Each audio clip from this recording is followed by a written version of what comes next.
dusome n'izina rya Yesu. Kabiri cumi na karindwi haravuze ngo ariko igiti cy'ubwenge bumenyesha icyiza n'ikibi ntuzakiryeho, kuko umunsi wakiriyeho no gupfa uzapfa.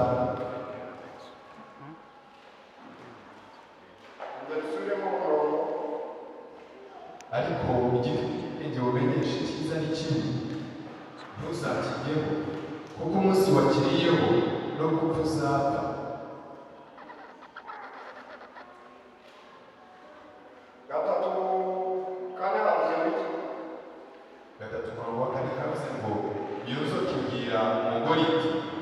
Gupfa ntimuzapfa, kuko Imana izi yuko umunsi mwakiriyeho amaso yanyu azahweza, mugahindurwa nk'Imana, mukamenya icyiza n'ikibi.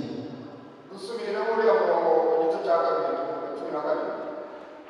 Ariko igiti cy'ubwenge bumenyesha icyiza n'ikibi ntuzakiryeho, kuko umunsi wakiriyeho no gupfa uzapfa.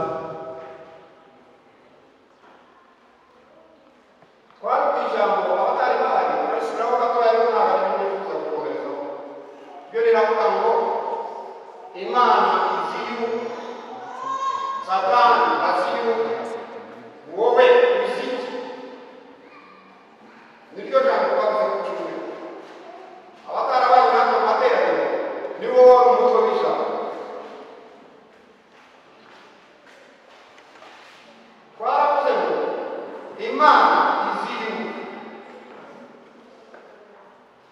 koma, Satani azi yuko koma, wowe uzi question mark.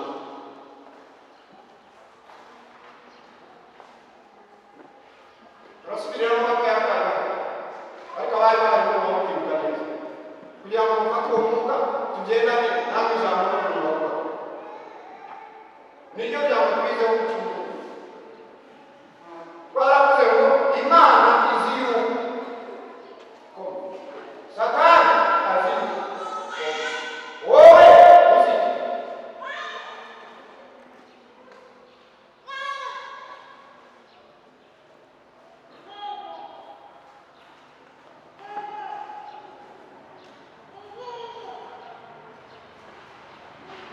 Muri iki gice cya kabiri hari ikintu ushaka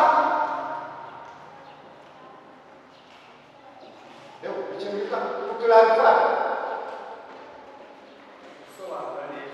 Yeah. I want to make it correct.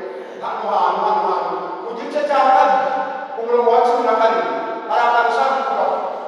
Niba nabyita gutunganya, niba nabyita gukosora, ariko mu cyongereza baravuga ngo kuturarifa.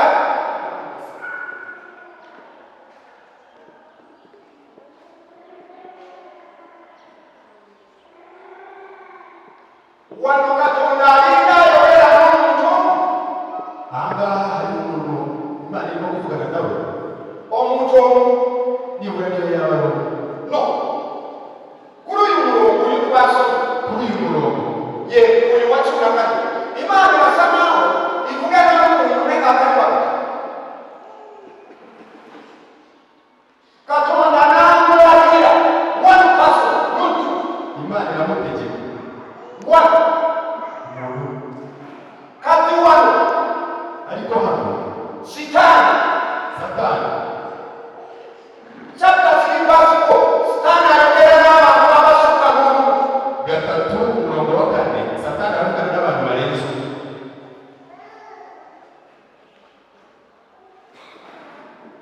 Wano umusoka Katonda alinda yoera n'omuntu. Ahangaha mu gutangira Imana yarimo kuvugana n'umuntu. Katonda n'amulagira Imana iramutegeka. ebintu byonna Ibintu byose okkirizibwa okulyamu nga bw'oyagala. wemerewe kurya icyo ushaka. Buli kintu kyonna ekiri wano Buri kintu cyose kiri hano okkirizibwa okulyamu wemerewe kukirya nga bw'oyagala. uko ushaka. Naye Ariko kati wano Sitaani hano Satani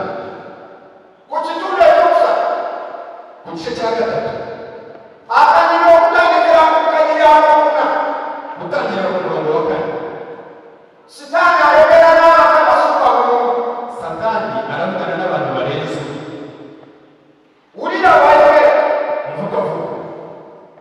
Iyo nzoka ibwira umugore iti gupfa ntimuzapfa. umurongo wa cumi na karindwi Imana irimo iramutegeka.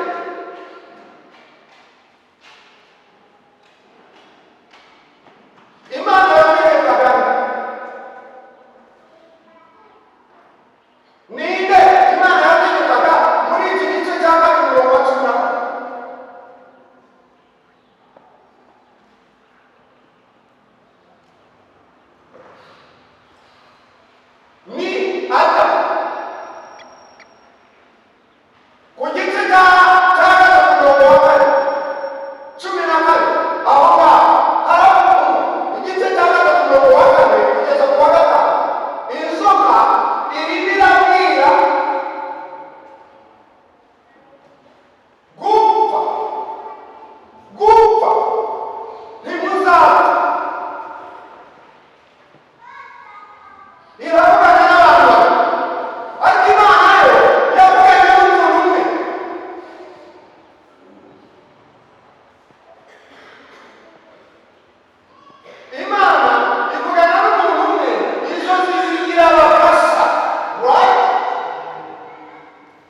uzaba batura abantu bashobora kubera mu kanisa abantu bashobora kuba bari mu itorero n'abajura bagakura n'abajura bakuzura bakuzura bakaba benshi n'ingagero abantu ariko batazi cyangwa abo bana bibuka kubaho bitira imyaka poroto nicyo kiba cyatumye bagaragara hari ubwo tubemerera bagacamo ariko n'ubu biba byakaze amatara atukura yagiye nabyo muri muri ko ntabwo wareba imihanda hagiye cyangwa konvoyi y'umukuru w'igihugu irimo irenga ngo wowe uze ngo warifashe cyane barakugonga bakagusiga iriya mu mashashi ba basore babishinzwe bijyabo urubanza bakazakurikirana nyuma ariko abasore baje gukomera imana amashyi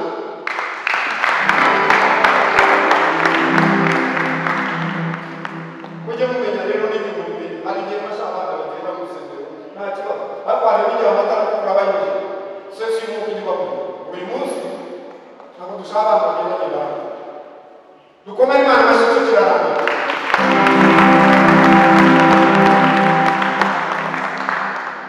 Sitani Satani yeyandisa utamanya bw'abarokore yifashisha ukutamenya kw'abarokore n'ababarina b'amana n'abadafite imbaraga n'ababarina b'amana Satani akoresha ubujiji bw'itorero noneho bakajya bavuga ngo Satani afite imbaraga ariko Satani nta mbaraga ahubwo yifashisha ubujiji umwuka w'ubutamenya bibiliya yose yaramenya cyane ubwoko bwanjye bwarimuka buzize kubura ubwenge ku cyumweru gishize n'ababwiye itandukaniro ry'ubwenge n'ubumenyi there is a difference between knowledge and wisdom hari itandukaniro hagati y'ubwenge n'ubumenyi ushobora kuba wambaye amagezi ushobora kuba ufite amagezi ndeka kuyambako ubumenyi bukagufasha okukuwa buri kintu cyose cyo kurya bukaguhereza ikintu cyose ukeneye nayo ushobora kubera n'ukumanya ariko ushobora kuba ufite ubwenge knowledge ubumenyi ubumenyi ndavuga ku bwenge ndavuga ku bumenyi hari itandukaniro hagati y'ubwenge n'ubumenyi ubwenge ni umwimerere uva ku Mana ubumenyi babukura mu bigo by'amashuri n'ahandi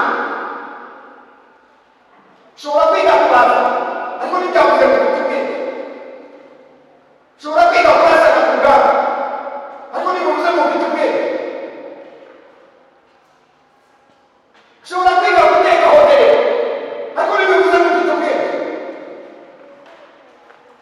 ni naho abantu bajya bigira bakigira ibitangaza kuko bafite ubwenge biriya bintu bagira ni ubumenyi ariko ubwenge ni umwimerere uva ku Mana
ibitangaza yo kumva neza ubwira utumva n'abantu uturamutse wumva neza Imana ntabwo mba meze neza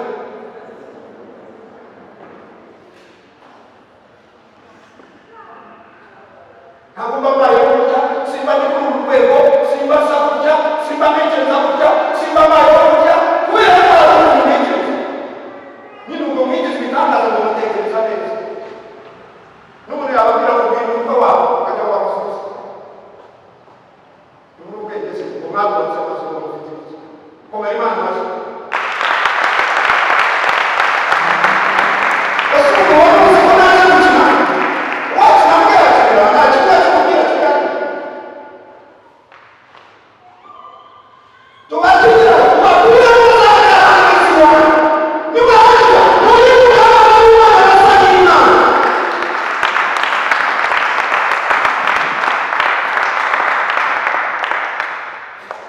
kuko nanone tudatanze ijambo ry'Imana rihindura abantu n'ubuzima bwabo ntacyo twaba tumaze no kwitwara usanga twaba ariko tuvuge neza ikinyarwanda n'icyongereza nyamara bahamagaye ngo bamwe bubatse urusengero runini ntabwo icy'ingenzi ari icy'ingenzi ni wowe kuba wowe igitanga Imana ikakubaka ukaba igitanga aho uciye bakavuga bati umukozi w'Imana that is a miracle yes ntabwo icy'ingenzi turaricara kubaka inyubako hari n'abandi baturusha komera Imana baraturusha rero kugira ngo n'uko tutaragerageza baraturusha kure n'inshuro ibihumbi magana baraturusha ariko natwe twisaba hari ibyo twabarusha twabarusha kugira umwuka wera umuntu yandikira bakunda itorero ririmo purayivesi w'Imana umwuka wera w'Imana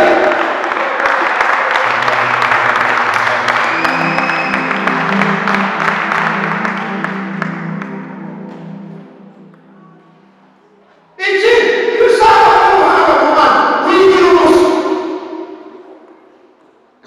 mwicoke mu kitegeke kandi isubiremo iyo ushaka kuba umuhanga mu Mana wigira umuswa kugira ngo Imana ibone kwigisha ariko yego wowe iwawe icyo gusa kirumva iyo ushaka kuba umuhanga wigira umuswa imbere y'Imana noneho Imana ikakwigisha ubwenge kuko abantu barabize nta gishasha uzajyana Yosefu yazanye agashya ko kurogora ibiti inzozi yaragahawe n'Imana aho wahawe n'Imana akazabizamura yes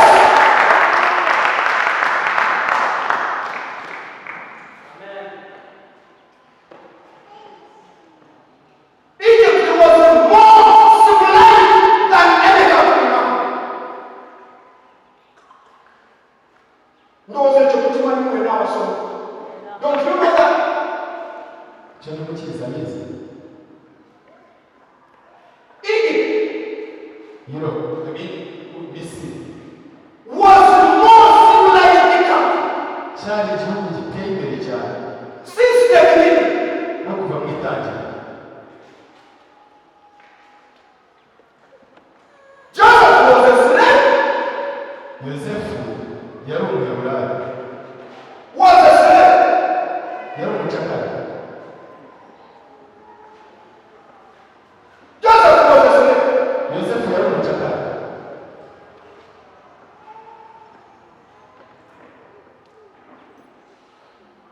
But he had a window. ariko yari afite ubwenge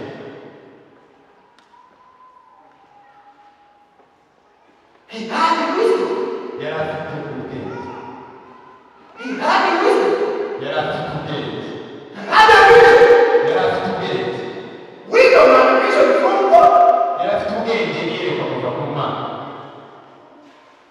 That's why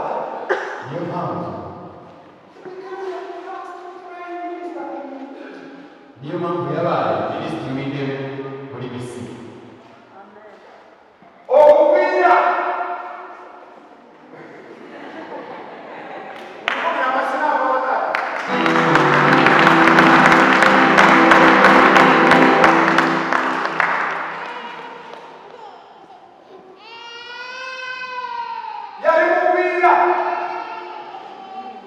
yari umucapo.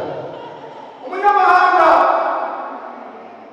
wabagurishije yazamuvugura ngo ariko yarabwenge bw'Imana.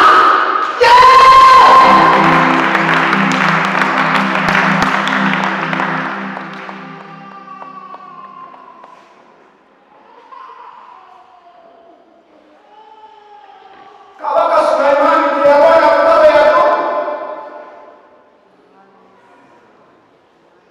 nabyo babe umwami Solo ntabwo yigeze arwana intambara n'ibintu kubera ubwenge burusha imbaraga intwaro z'intambara kureba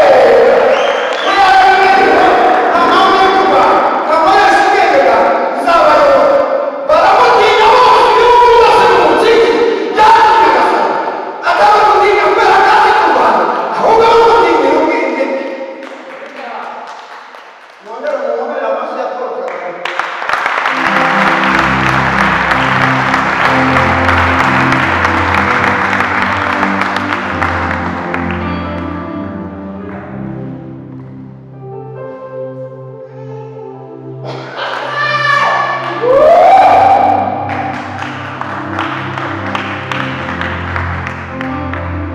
Amashira mu isemo ya Muhaye.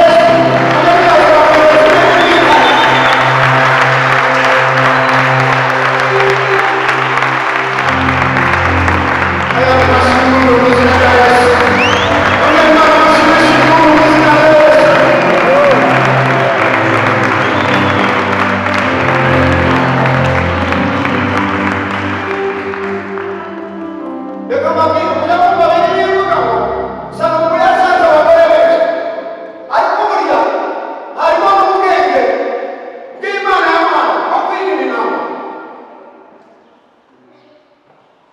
Akagenda akareba umukobwa wa Farawo akamushaka akamugira umugore maze Farawo uzarasasara ni ukuri ko ninde washingiye ufite umuntu washingiye umuntu ufite mama sana buriya ko wagirira nabi umwana washingiye umwana wawe sawa komera Imana amashyi sawa.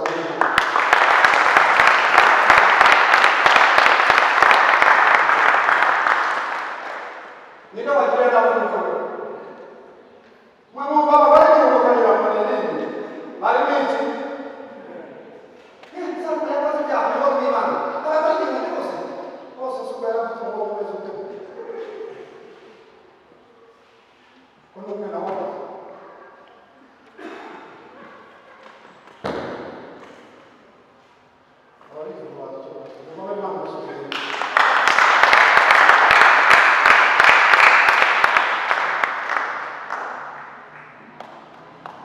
harimo impamvu z'iki z'umutekano security department ashaka kwa bajya mu gihugu cy'Isidoni murembo akajya muri Misiri gakorera akajya ahandi gakorera muri ba banyamahanga n'Imana yagera abamuje Abisirayeli we bakora imibare akavuga ati rero iki gihugu kugira ngo gishoboke murembo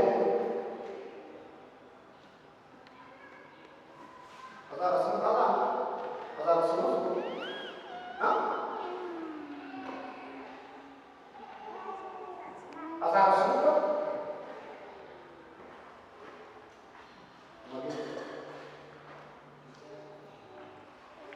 nitugira ntabwo tuzabona kambwira umuntu igihano nicyo bazazamuka kandi ahantu bagomba kujya ngo n'imikino kujya kuvuga kujya n'ibyo gusa ukamenya ko bakunda uzi waye izo ntoki ntabwo se mwazamutse ngo babasigiriza nayo ndetse no kubaga kagira ko bakora gusa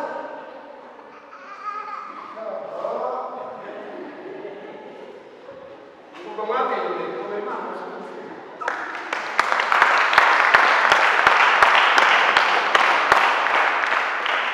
basanga igituza umugabo we rwose nyir'urugo bamugaritse n'urugo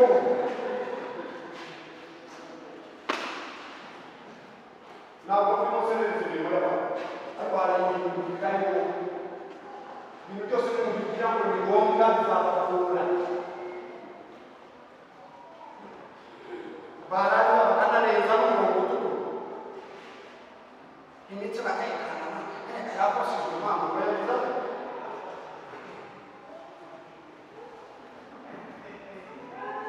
mwese barafashijwe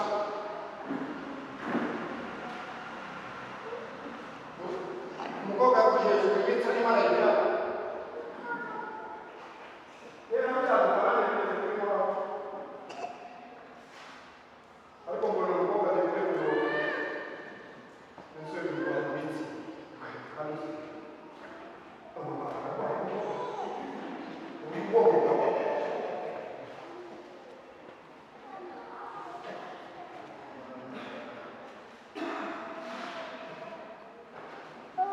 maze bagira n'abakobwa nabo bazi kwemeza n'ibirori wowe ireba uri mufite uza cy'umugabo ufite umugore wibaza wamwambara ishati rwose ukagenda n'ahandi n'umukiganya ubundi hariya niho ufite umukobwa wawe ubwo ntabwo baza cyo kugira ndavuga njyewe abasore nibo bangana bigisha mu mutwe niba ari intege nke mu mbabane gitwike uwanyogosha uzunganisha niba ariyo sura kuko ni mpamvu yareka kuvuga ntabwo bajya basiga amaboko imana yarasi n'ibitasi birore aha ngaha niba ari gusiga abimeze no hasi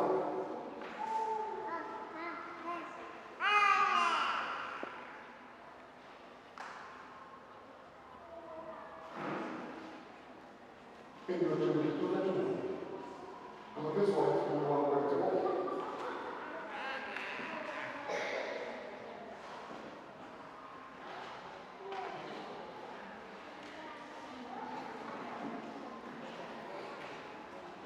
Vediamo che la buona ma non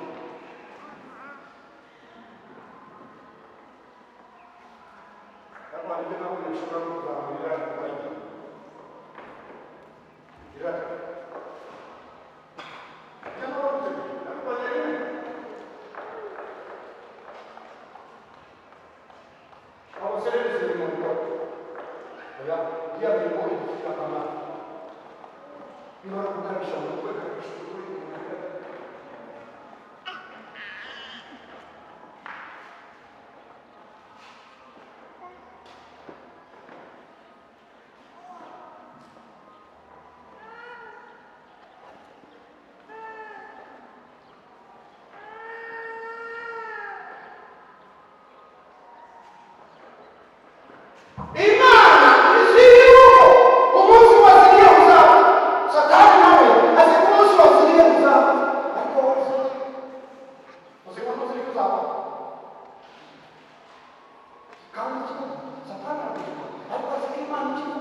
Basi